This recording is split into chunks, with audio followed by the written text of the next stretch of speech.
Good morning guys and girls. For today's video, kami ay may bisita. So, gagawa ako ng big meat burger para sa kanila.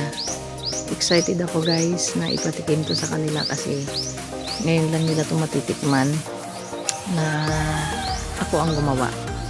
Nakakatikim na, syempre alam naman nila mga pagkain na ganito, pero iba yung ikaw ang gumawa kapag may bisita ka, diba?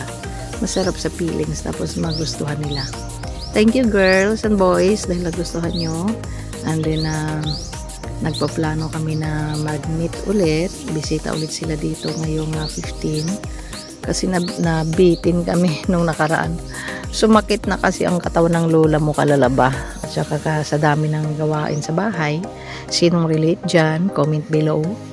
Alam nyo naman, diba, tayo mga babae busy lagi sa bahay. Kahit tayo ay sinasabi nilang housewife lang, ay kung walang housewife, so hindi magiging maayos ang bahay natin. Alam niyo na. So, kaya mga lalaki dyan na nilalang lang ang trabaho ng babae sa loob ng bahay, huwag kayong ganyan. Kami ay napapagod din.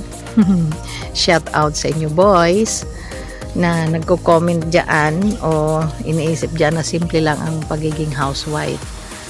So paglalaban na lang kaagad, Diyos ko, masakit ng katawan mo. So balik tayo sa aking menu for today. Ayan guys, kasi nagluluto ako ng Korean sangyup, pang palaman namin doon sa buns na ginawa ko kasi paborito ng asawa ko yan. So ipatikim namin sa aming mga bisita, sa aming mga friends. Shout out sa inyo mga palangga. Na-miss ko ang girls, nabitin kami na nakaraan na banding namin kasi nga nagpamasahe ako. So ayan na, tapos na ang aking trabaho namin. Tumulong naman ang aking asawa dyan. Thank you Christian sa pag-help. At shout out sa aking mga girlfriends. See you soon sa 15. Ayan, nahirapan silang kagatin guys kasi talagang nilakihan ko. Hindi lumaki talaga ang tinapay, lumaki talaga ang buns. Syempre pag naluluto siya ay mas nag-expand siya, diba? So ayan, at least nagustuhan naman nila. Sabi nila is masarap daw.